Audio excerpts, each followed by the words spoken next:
Bien-aimés, je suis heureux de vous retrouver en ce jour pour vous faire le témoignage du petit Kevin, un jeune résident à Bouddha, au Cameroun. Un jeune qui a été amené à visiter le ciel et l'enfer. Que toute la gloire soit rendue à Jésus-Christ pour ce témoignage. Le 25 juin 2017, alors que je me trouvais dans mon assemblée où nous venions de célébrer le culte de dimanche, je reçus un message de Kevin m'informant qu'il avait été ravi en esprit jusqu'au 3e ciel. Je ne fus pas surpris parce qu'il me confia quelques jours auparavant que lors de ses prières, il sentait la présence de Dieu. Cette présence se manifestait par une lumière blanche qui devenait de plus en plus intense au fur et à mesure qu'il persévérait dans la prière et le jeûne. Nous discutâmes au téléphone durant toute la journée afin qu'il me racontât tout ce qu'il avait vécu durant cette expérience pour que je misse cela par écrit. Voici son récit. Ça y est, Blanchard, j'ai vu le Seigneur Jésus et je viens de me réveiller. J'ai commencé à prier hier aux environs de 19 h et pendant longtemps, j'ai prié en langue. La lumière que j'avais l'habitude de voir devenait de plus en plus forte et augmentait en intensité aussi longtemps que je priais jusqu'au moment où je sentis qu'elle m'aveuglait.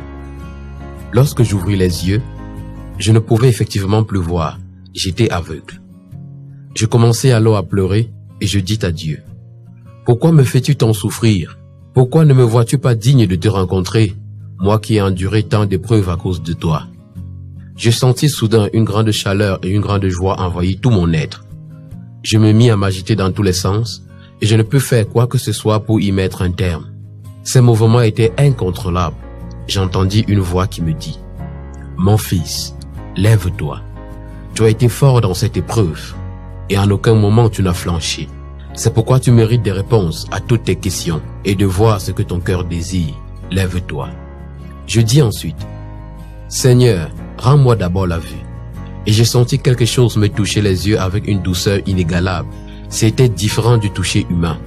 Je commençai à voir et je vis un être très beau qui se tenait devant moi. Je pouvais le voir, non comme dans les songes ou les visions, mais face à face. Je tombai et je dis « Seigneur, merci de m'avoir exaucé. » Et il répondit « Ce n'est pas moi le Seigneur, mais je suis l'ange qu'il a envoyé afin de te conduire à lui. Il a vu les désirs de ton cœur et il a répondu à ton appel. Il veut te confier un message à adresser au monde afin de rassembler le troupeau perdu des extrémités de la terre. » Et je dis par la suite, « Je suis rempli de joie et d'allégresse parce que le Seigneur s'est souvenu de moi. Il s'est souvenu de son serviteur et il a exaucé. Quand bien même je disais ces choses, elles ne venaient pas de moi, mais de l'Esprit de Dieu en moi. » L'ange me tint ensuite la main et je me sentis me séparer de mon corps physique. Nous nous élevâmes vers le ciel et je pouvais voir mon corps physique couché au lit. Il me dit, « Viens et entre dans la gloire du Père. » Nous arrivâmes devant un portail et je vis 2 anges qui gardaient l'entrée. Ils étaient plus grands que celui avec qui j'étais et l'un d'eux tenait un livre. L'ange qui m'escortait dit à l'autre, « Ne regarde pas son nom dans le livre, car il n'a pas encore rendu l'âme, mais laisse-nous entrer, le Seigneur nous attend. » Tous deux ouvrirent le portail et nous entrâmes. Lorsque nous fûmes entrés, ce que je vis est indescriptible. Je peux tout simplement dire que c'était très beau, magnifique, extraordinaire et tout était en or là-bas. Les routes étaient en or, les maisons aussi en or, de belles architectures et de couleurs scintillantes étaient parfaites. Tout est parfait au ciel. Ces maisons étaient cependant fermées et sans occupants, autant je pensais que je verrais ceux qui étaient déjà allés au ciel. Lorsque je marchais, ce n'était pas de la même façon que sur terre, mais c'était comme si des roulettes me faisaient avancer. Quand je marchais environ 200 mètres, je vis une grande lumière qui m'éblouissait les yeux et je dis à l'ange, « Pourquoi cette lumière nous barre-t-elle le passage et où sommes-nous » Il me répondit, « Nous sommes dans la salle du trône et cette lumière c'est le reflet de la gloire de Dieu. » Je dis, « Que dois-je faire pour qu'elle parte ?» Il me répondit, « Fais ce que tu vois faire autour de toi. » Je regardai autour de moi et je vis 24 vieillards, sûrement ceux que mentionne l'Apocalypse.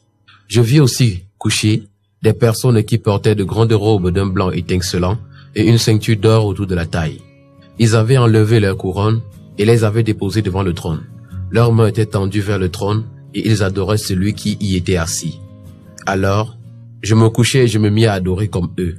Je me retrouvais subitement dans la grande chorale du ciel et j'eus l'impression qu'au-dedans de moi se trouvait un orchestre de musique. Des mélodies célestes sortaient de moi et montaient devant le trône. Cette adoration m'est longue et je ne voulais plus qu'elle se terminât.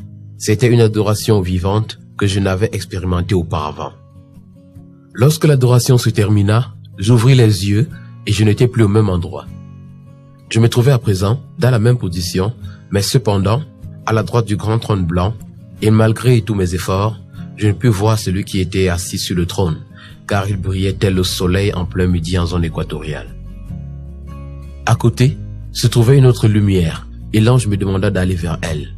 Lorsque j'avançai, j'ai entendu une voix m'appeler. « Que vint, que vint ?» « Oui, Seigneur, dis-je. » Et la voix reprit. « Je suis le Seigneur Jésus-Christ que tu as demandé. Retourne-toi et regarde. » Je vis le Seigneur placé devant moi, plus vivant que dans mes visions, et je tombai à ses pieds en disant « Merci Seigneur, car ma foi en toi est plus grande que jamais. »« Relève-toi et laisse-moi te montrer quelque chose, me dit-il, avant d'ajouter. « Sais-tu pourquoi je t'ai montré les maisons qui sont ici ?» Je répondis « Non, Seigneur. » Puis il reprit. « Toutes les maisons dans lesquelles les olives vont habiter sont déjà terminées. Je te l'ai montré afin que tu ailles leur dire que ma deuxième venue est plus imminente que jamais et mon église n'est pas encore prête. Je ne sais le jour où je reviendrai et personne ici ne le sait, sauf le Père que tu as vu assis sur le trône. Va leur dire de se préparer car si la trompette venait à sonner maintenant, seulement un petit pourcentage serait sauvé. » Lorsqu'il eut dit cela, nous allâmes vers une sorte de cuve remplie d'eau et nous pouvions y voir une église dans laquelle se trouvaient de nombreux fidèles qui chantaient et louaient le Seigneur. Puis, le Seigneur me dit, « Ceux que tu vois là ne me cherchent pas. Ils viennent dans cette église parce qu'ils cherchent ce que je donne, et je leur donne ce qu'ils me demandent. Mais beaucoup d'entre eux ne me connaissent pas. Faites attention. Je suis un Dieu généreux, et je donne à tout le monde sans distinction. Je donne aussi aux païens. Je fais lever mon soleil sur les justes et les injustes. Si vous aimez ces choses que je donne, c'est de l'idolâtrie. Vous devez n'aimer que moi et moi seul. Beaucoup d'enfants de Dieu dans le monde ont appris à aimer ces choses, et c'est la raison pour laquelle peu d'entre eux seront sauvés, et ma colère sur leur berger qui est responsable d'eux sera grande. Je dis, Seigneur, que demande-t-il? Et le Seigneur répondit, que vois-tu que les hommes désirent? Je repris, l'argent, le mariage, les enfants, les maisons, les voitures, les promotions sociales, le travail, le bonheur. Il me dit, tu as vu juste. Leur cœur est rempli de ces choses. Ils ont beau me chanter des louanges et m'adresser des complaintes. Moi, je suis loin d'eux. Ils m'honorent des lèvres, mais leur cœur est loin de moi. C'est leur berger qui leur enseigne à me repousser. Mais prenez garde à vous, vous qui accomplissez des miracles, vous qui prophétisez au milieu de mon peuple et qui leur fermez l'accès au royaume. Si vous ne vous repentez pas de vos actes, je vous ferai périr par l'épée qui est dans ma bouche, et je vous jetterai dans les ténèbres du dehors, où il y aura des pleurs et des grincements de dents.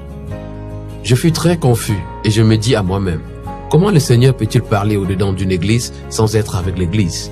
Et le Seigneur sut que j'étais confus, et il me dit, ne sois pas confus, Kevin. Même s'ils font toutes ces choses, je n'ai point de part avec eux et je ne les connais pas.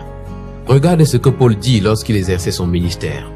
Il dit, je crains qu'après avoir prêché aux autres, moi-même je ne sois retenu. Bien qu'il prophétisait, il faisait de grands miracles. Le Seigneur ajouta, n'est-il pas écrit dans la Bible qu'au dernier jour, beaucoup me diront, nous avons prophétisé en ton nom, nous avons fait des miracles en ton nom, nous avons chassé les démons en ton nom. Moi je leur dirai, retirez-vous de moi, vous qui commettez l'iniquité. Ils font toutes ces choses et oublient l'essentiel. Ils ont laissé le chemin resserré qui mène à moi et ont choisi le large chemin qui mène à la perdition. Et le Seigneur me dit aussi, même l'église dans laquelle tu es périra. Je dis au Seigneur, comment est-ce possible? Et le Seigneur me répondit, regarde les gens de ton église et dis-moi ce que tu remarques. Du haut du ciel, je vous vis Blanchard, toi et les autres, en train de prier et de chanter, et je dis au Seigneur, Seigneur, je ne vois rien d'anormal, mis à part le fait qu'il t'adore. Et le Seigneur reprit, regarde encore et sois attentif. C'est alors que je vis les pensées de plusieurs personnes qui se trouvaient à l'assemblée. Leurs pensées étaient ailleurs, et ce qu'ils désiraient c'était avoir la guérison, renverser l'autel de Jézabel dans leur maison, dans leur famille, dans leur vie, dans leur mariage. N'est-il pas juste de combattre les démons? Pourquoi les en veux-tu? Demandai-je au Seigneur. Mais il me répondit en ces termes. Ils veulent détruire l'autel de Jézabel pour améliorer leur vie, leur mariage, leur famille, leur maison. Ils ne comprennent pas que je ne suis pas venu améliorer leur vie, mais que je suis venu leur donner l'accès au royaume des cieux. Ils ne cherchent pas le royaume des cieux, mais plutôt à améliorer leur vie sur terre. Ils ne désirent pas le royaume, mais ils désirent une vie épanouie, mais je vous le dis. Les véritables enfants de Dieu ne désirent pas ces choses. Ce sont les païens qui les recherchent. Les véritables enfants de Dieu désirent connaître leur Père et avoir son royaume. Je vous le dis, vous devez être différents des païens en toutes choses, pour être enfants de Dieu, même dans la manière de se vêtir. Or, regarde ceux de ton église. Regarde comment ils sont vêtus. Ils portent des vêtements des païens. Ils ont sur le corps des instruments du malin. Ce serait vraiment triste pour une personne d'être refusée d'entrer dans le royaume des cieux à cause de son habit, de sa chaussure, de sa coiffure. Faites attention. Le Seigneur me dit ensuite, regarde où ils iront. Et je vis les gens en enfer avec des talons, les ballerines, les pantalons destroy, les pantalons bobaraba, les pantalons de femmes, les collants, les t-shirts avec une tête de mort devant, les bracelets, les colliers, les boucles, les mèches extensibles, les coiffures dites crête, kengol, cisco, plateau, etc. Le Seigneur me dit, sais-tu d'où toutes ces choses proviennent? Je répondis, non Seigneur. Et il répliqua, toutes ces choses proviennent du malin et il les utilise pour séduire mon peuple. N'est-il pas écrit dans la Bible, les femmes ne doivent pas porter les vêtements d'hommes? Pourquoi ignorez-vous cette parole? Pourquoi vous occupez-vous de votre corps qui va retourner à la poussière et négligez-vous votre âme qui périra pour toujours en enfer? Votre âme n'est-elle pas plus importante que votre corps? Beaucoup d'entre vous, en ces temps de la fin, ont l'intelligence voilée. Priez afin d'avoir le discernement. Aujourd'hui, mes serviteurs, au lieu de prêcher ces choses pour sauver les âmes, prêchent ce que les hommes aiment entendre. Je te le dis, ils auront leur récompense. Si vous prêchez ce que j'ai demandé, beaucoup quitteront vos églises et s'en iront. Mais aujourd'hui, vos églises sont remplies de païens. À quoi sert-il de gagner le monde et de perdre son âme? Retirez le moindre péché au milieu de vous et séparez-vous de tout ce qui est impur, car seuls les saints hériteront du royaume des cieux. Ce que mes vrais serviteurs doivent prêcher aujourd'hui, c'est le péché et rien d'autre. Ils doivent centraliser leur évangile sur le péché, car les premières choses sont passées. Ils doivent se préparer pour le royaume qui vient en se détournant du péché. Vous devez être justifiés dans le moindre de vos actes. Le Père m'a envoyé dans le monde pour donner la vie au monde et annoncer le royaume des cieux, et j'ai aussi envoyé mes serviteurs faire l'œuvre que le Père m'a confiée. Mais, aujourd'hui, ils ne continuent plus mon œuvre. Je sais qu'ils peuvent encore changer. C'est pourquoi je t'envoie vers eux. Va leur donner mes avertissements. Dis-leur que tout est déjà prêt et que je viens déjà. Le Seigneur me dit encore, viens que je te montre autre chose. Le Seigneur dit, tout ce qui est extravagant est mal à porter. Le Seigneur ajouta, toute église qui n'a pas pour mission d'aller au ciel est une église païenne. Toute église qui ne prêche pas le royaume des cieux, qui ne se prépare pas à mon retour, est une église païenne. Sachez donc à présent dans quelle église vous êtes. Vous devez être saints, afin de refléter votre Père qui est saint. Vous devez être saints parmi les hommes, me dit-il. Le Seigneur ajouta encore, débarrassez-vous de l'idolâtrie de vos cœurs. Je suis un Dieu jaloux. S'il y a quelque chose qui dispute la place avec moi dans votre cœur, je serai le premier à partir. Je ne veux pas 90% de votre amour, ni même 99%. Mais je veux tout votre amour et toute votre affection. Beaucoup de chrétiens ne seront pas sauvés à cause de l'idolâtrie des cœurs. Le Seigneur me montra ensuite 5 serviteurs qui priaient et chantaient dans une église. Le premier dit, « Je déclare par le feu que tout esprit de pauvreté qui bloque mes affaires soit consumé au nom de Jésus. » Le second priait ainsi, « Que tout autel de Jézabel qui a été placé dans mon foyer pour bloquer l'enfantement soit consumé par le feu au nom de Jésus. » Le troisième disait ceci, « Je plonge toutes mes affaires, ma famille, mes enfants, ma santé dans le sang de Jésus, et que tout esprit démoniaque qui a pris place dans n'importe quel secteur que je viens de citer soit consumé par le feu au nom de Jésus. » Le quatrième dit, « Je déclare que les plans diaboliques tissés par Satan, placés contre moi dans toutes choses que je vais entreprendre, soient détruits au nom de Jésus. » Voici la prière du cinquième.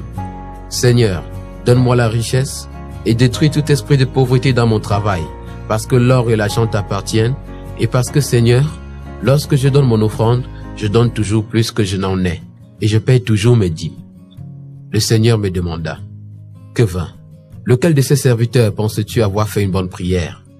Et je répondis, « Je pense, Seigneur, que le quatrième a bien prié. » Mais le Seigneur me dit, « En vérité, je te le dis, aucun d'eux ne m'a adressé une bonne prière. » Je repris, « Mais Seigneur, où est le problème dans sa prière?